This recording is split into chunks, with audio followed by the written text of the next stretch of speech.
साथियों नमस्कार। Real news channel में आपका हार्दिक स्वागत है।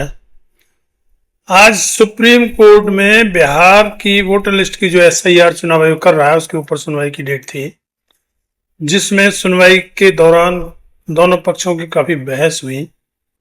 उसके बाद में माननीय सुप्रीम कोर्ट ने आदेश दिया कि एक तो चुनाव आयोग ने जो 12 डॉक्यूमेंट्स वोटर्स की पहचान के लिए जो लिस्ट बताई है 11 दस्तावेजों की, उनमें आधार कार्ड को जोड़ा जाएगा। यानी कि आधार कार्ड जिसके पास है उसका नाम वोटर लिस्ट में जरूर होगा। इसके अलावा एक और जो चुनाव आयोग ने रेस्ट्रिक्शन लगाई थी कि 1 सितंबर से पहले पहले अपनी शिकायत कर सकते हैं, उसके बाद में कोई सुनवाई नहीं की जाएगी। इसके ऊपर काफी बातें हुई। कांग्रेस की तरफ से बताया गया कि 89 लाख कंप्लेंट्स दी गई हैं, जबकि चुनाव आयोग कहता है कि उन्हें कोई कंप्लेंट नहीं मिली। इसके ऊपर माननीय सुप्रीम कोर्ट ने आदेश दिया है कि 1 सितंबर के बाद भी शिकायतें स्वीकार करेगा चुनाव आयोग। तो ये एक बड़ी उपलब्धि है या बड़ी अच्छी बात है वोटर्स के लिए, जो बिहार में वोटर्स का मनोबल टूट रहा था कि उनका नाम अगर लिस्ट में नहीं होगा तो 1 सितंबर के बाद में वो शिकायत भी नहीं कर सकते। तो उसका इंतजाम माननीय उच्चतम न्यायालय ने कर दिया है। इसके अलावा एक और जो किया है कि माननीय सुप्रीम कोर्ट ने कहा है कि जो लोग अपना नाम वोटर लिस्ट में लिखवा पाने में असमर्थ हैं या उन्हें जानकारी नहीं है या किसी तरह की उनको दिक्कत आ रही है, तो उसके लिए चुनाव आयोग लीगल सर्विस अथॉरिटी के पैरा वॉलंटियर नियुक्त करेगा, जो लोगों की जो दिक्कतें आ रही हैं वोटर लिस्ट में नाम लिखवाने में उसमें वो मदद करेंगे। तो इस तरीके से काफ़ी हल होने की संभावना है। और चुनाव आयोग का जैसा अड़ियल रवैया दिखाई दे रहा था और चुनाव आयोग अड़ियल रवैया अपनाए हुए था, उसका काफ़ी इलाज माननीय उच्चतम न्यायालय ने कर दिया है। जैसा कि माना जाता है कि लोकतंत्र में चुनाव आयोग का काम ये होता है कि व्यक्तियों की पसंद का उम्मीदवार चुना जाए और सभी लोगों के नाम वोटर लिस्ट में आए, ये इंश्योर करना चुनाव आयोग का काम है। लेकिन फिलहाल का चुनाव आयोग अजीब तरह की हरकत कर रहा है जो जनता की समझ में बिल्कुल नहीं आ रहा है। एक तरह तो उसने पहले SIR के नाम पर बिहार की वोटर लिस्ट में से 65 लाख नाम काट दिए और साथ में ये भी कहा कि जिनके नाम कटे उनके नाम बताए भी नहीं जाएंगे और क्यों कटे इसका कारण भी नहीं बताया जाएगा, जिस पर माननीय उच्चतम न्यायालय ने उसका भी इलाज किया। और पहले ही न्यायालय ने जो इसके लिए आदेश कर दिया था कि कंप्यूटर रीडेबल लिस्ट वेबसाइट पर डाली जाएगी और उसके रीजन भी दिए जाएंगे। काफ़ी सख्ती के बाद में चुनाव आयोग ने ये स्वीकार किया और ये काम किया, लेकिन साथ में ही कि 1 सितंबर के बाद में कोई कंप्लेंट स्वीकार नहीं की जाएगी, तो इसका भी इंतजाम किया है।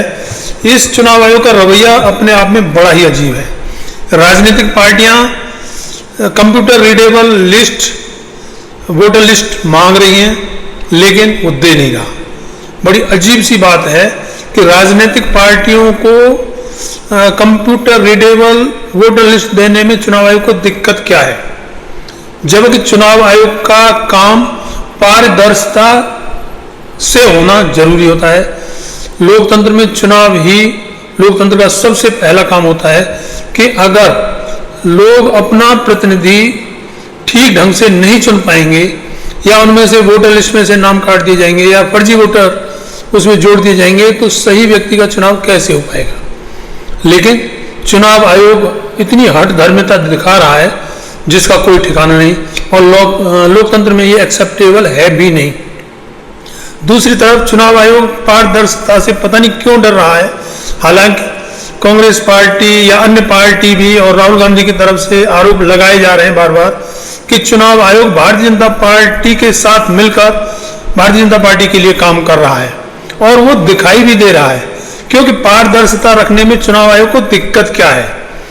वो चुनाव के दौरान की बूथ की जो सीसीटीवी फुटेज है उसको भी देने में आनाकानी कर रहा है, और यहाँ तक कि दे ही नहीं रहा है।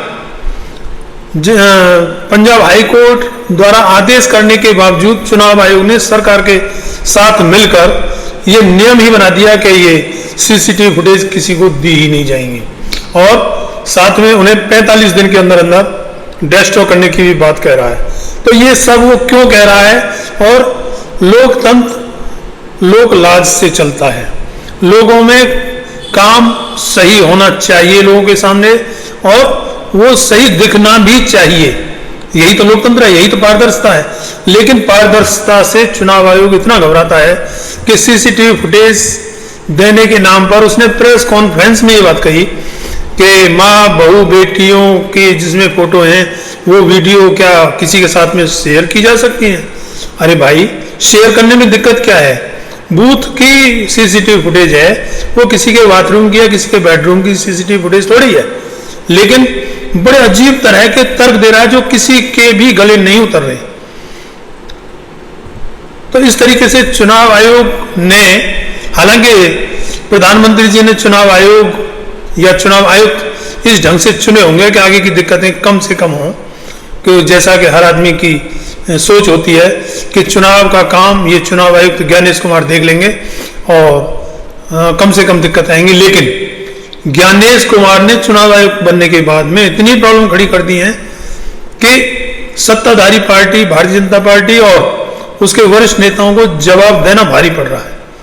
ये पहला मौका है जब चुनाव आयोग के ऊपर पक्ष और विपक्ष दोनों आरोप लगा रहे हैं। राहुल गांधी ने जो कर्नाटक की एक विधानसभा सीट माधेपुरा की जो वोटर लिस्ट को घर घर जाकर वेरीफाई किया तो उसमें 1 लाख से ज्यादा फर्जी वोटर पाए गए, और यही आरोप सत्ता पक्ष के अनुराग ठाकुर ने लगाए कि अमेठी और वायनाड, कन्नौज आदि 6 लोकसभा सीटों पर वोटर लिस्ट में फर्जी वोटर पाए गए।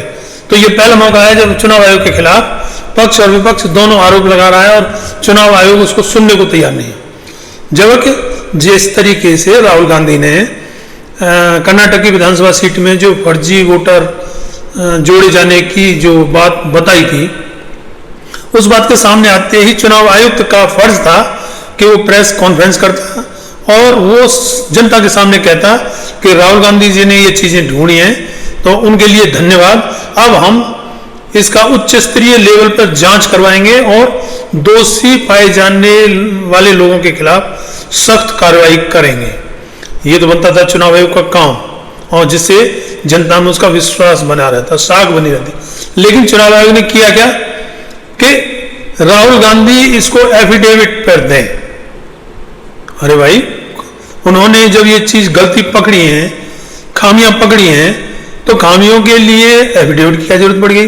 और उसके लिए एफिडेविट भी दे दिया जाए तो उसी के साथ में समाजवादी पार्टी अध्यक्ष अखिलेश यादव ने बताया कि यूपी के पिछले उपचुनाव में उन्होंने 18,000 वोटर्स की शिकायत, फर्जी वोटर्स की शिकायत एफिडेविट के साथ की थी। तो उस पर चुनाव आयोग ने क्या किया, जिसके बारे में भी चुनाव आयोग ने कहा कि उसमें एफिडेविट नहीं दिया गया था। अगले ही दिन अखिलेश यादव ने जो चुनाव आयोग की प्राप्ति की रसीद थी वो भी जारी कर दी। उसके बाद में क्या रह गया?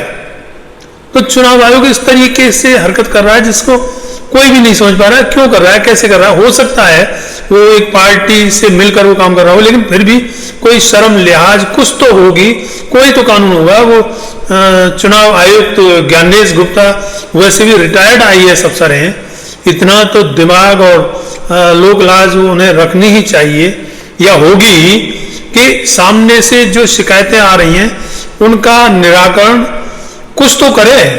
लेकिन ज्ञानेश गुप्ता मानने के लिए ही तैयार नहीं है। हालांकि इससे पहले जो राजीव अग्रवाल चुनाव आयुक्त थे उन्होंने भी ऐसे ही किया था, और उन्हीं के टाइम का वो लोकसभा चुनाव की जो कर्नाटक की बेंगलुरु सेंट्रल की जो माधेपुरा विधानसभा सीट है वो उन्हीं के टाइम का है वैसे। लेकिन फिलहाल जो चुनाव आयुक्त हैं ज्ञानेश गुप्ता, उनकी ड्यूटी बनती है कि पहले भी जो गड़बड़ी हुई है उनकी जांच कराएं और संबंधित व्यक्तियों के खिलाफ कार्रवाई करें। लेकिन चुनाव आयोग इस बात पर राजी नहीं है और चुनाव आयोग के ऊपर इतने धांधली के आरोप लग रहे हैं कि महाराष्ट्र में 70 लाख वोट अचानक बढ़ गए, ऐसे हरियाणा में बढ़ गए।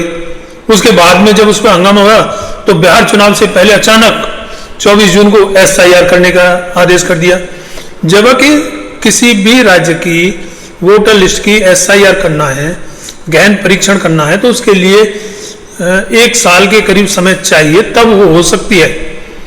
अब 24 जून को आदेश तो कर दिए, लेकिन 65 लाख वोटर काट दिए। क्यों काट दिए? उसके बावजूद भी SIR हो गई, उसके बावजूद भी एक एक घर में 500 वोटर पाए जा रहे हैं, वो अलग जातियों के हैं, अलग धर्मों के हैं, अलग कुनबा खानदान के हैं, और एक घर में रजिस्टर्ड है। ये कैसी SIR है? तो ज्ञानेश गुप्ता की SIR भी तो नहीं हो पाई जो जिद करके की थी, जबकि उसका SIR का टाइम नहीं था, जिस पर मामला न्यायालय में पहुंचा और न्यायालय ने ये सारे इंतजाम किए और फिलहाल ये जो किया है, अब वोटर लिस्ट में वोट्स जो रह गए हैं और जो अनजान हैं, ज़्यादा जानते नहीं हैं वो कानून वगैरह के बारे में, तो उनकी मदद के लिए माननीय सुप्रीम कोर्ट ने पैरा वॉलंटियर नियुक्त करने के आदेश किए हैं चुनाव आयोग को। तो खैर धीरे धीरे ही सही, चुनाव साफ सुथरे तरीके से ही होने चाहिए, तभी लोकतंत्र का कोई मतलब है। लोकतंत्र का मतलब जनता का शासन जनता के द्वारा और जनता के लिए होता है।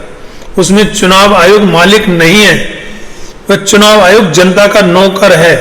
उसको ये काम करने की जिम्मेवारी दी गई है और उसके साथ में उसको तनख्वाह भी दी जाती है और विभिन्न तरीके के बेनिफिट्स, घोड़ा गाड़ी दफ्तर और दुनिया भर के उसको बेनिफिट दिए जाते हैं। तो काम करने के लिए दिए जाते हैं, नोट कि वोट चोरी करके एक पार्टी को जिता दो। ये बड़ा अपराध बनता है, क्रिमिनल अपराध बनता है और देर सवेर ये भुगतना पड़ेगा संबंधित अधिकारियों को। जैसा कि राहुल गांधी कह रहे हैं, बार बार कह रहे हैं कि हम छोड़ेंगे नहीं, जो गलत कराएगा उसको भरना पड़ेगा। तो चुनाव आयुक्त ज्ञानेश गुप्ता को ये जल्दी ही समझ में आ जाना चाहिए कि लोकतंत्र का काम लोकतंत्र के हिसाब से ही चलेगा, उसमें चोरी और डकैती ज़्यादा नहीं चल पाएंगे। संविधान बाबा साहेब ने ऐसा बनाया है, इसमें ऐसे ऐसे प्रोविजन किए गए हैं कि इनसे कोई नहीं बच सकता। संविधान की चक्की धीरे पीसती है लेकिन महीन पीसती है, इससे बचेगा कोई भी नहीं। और दूसरी तरफ आज पटना में राहुल गांधी, तेजस्वी यादव और अन्य विपक्ष गठबंधन के अन्य नेताओं की रैली चल रही है। वहां जनता इसी नाम पर राहुल गांधी के साथ उमड़ कर आ रही है कि राहुल गांधी ने चुनाव आयोग की वोट चोरी को उजागर किया है। तो इस वीडियो में इतना ही। पोस्ट अच्छी लगी हो तो चैनल को सब्सक्राइब करें, जिससे कि हमारे आने वाले वीडियो आप तक तुरंत पहुंच सकें, और शेयर करें, लाइक करें और कमेंट में अपनी राय जरूर दें। धन्यवाद। जय भीम, जय भारत।